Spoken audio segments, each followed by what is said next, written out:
Защо 7 ключа?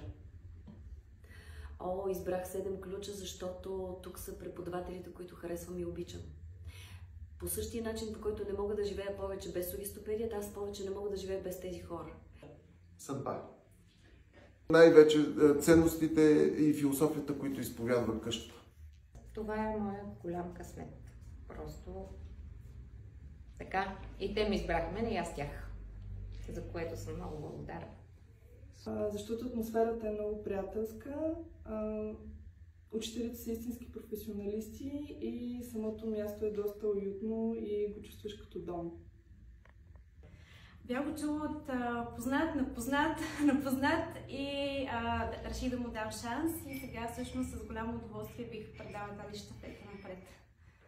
За мен основно заради факта, че нещо наистина специално се случва тук и то се случва с много любов.